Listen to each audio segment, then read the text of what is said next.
أعوذ بالله من الشيطان الرجيم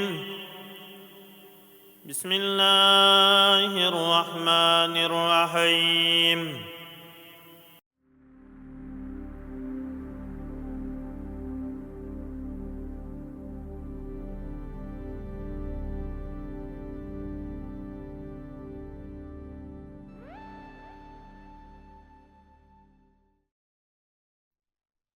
Tarixi Muhammadiy 35-qism Qiblaning o'zgartirilishi. Rasululloh sallallohu alayhi vasallam Madinaga kelganlaridan so'ngra Quddus sharifga qarab 16 oy namoz o'qidilar. Lekin ko'ngillarida Ka'baga qarab namoz o'qishni bek orzu qilar edilar. Chunki Ka'ba Ibrohim Halilullohning qiblasi edi. O'tgan payg'ambarlar Odam alayhissalomdan Xotam alayhissalomgacha hammalari Quddus sharifga qarab ibodat qilur edilar. Yolg'iz Ibrohim Halilullohga Alloh izni bilan Ka'ba qibla bo'ldi. Quraysh sayyidlari Muhammad o'zi Ibrohim Halilulloh yo'lidaman deydir.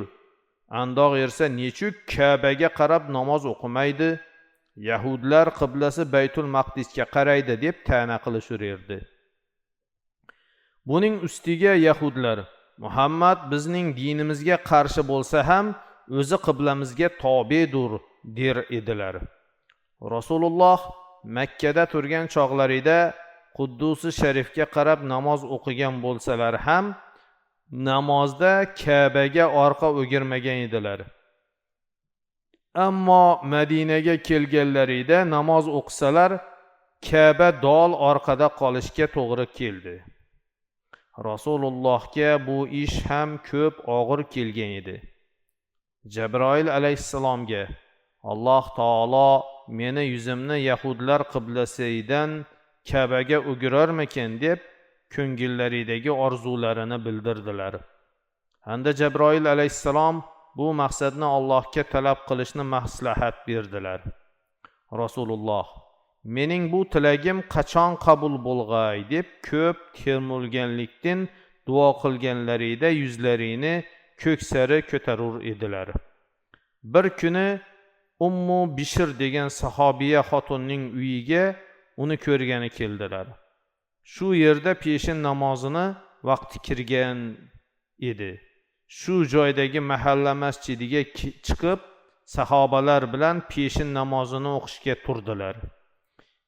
2 rakat o'qiganlarida Jabroil alayhissalom "Favalli wajhaka shatral masjidil harom" oyatini vahiy keltirdi.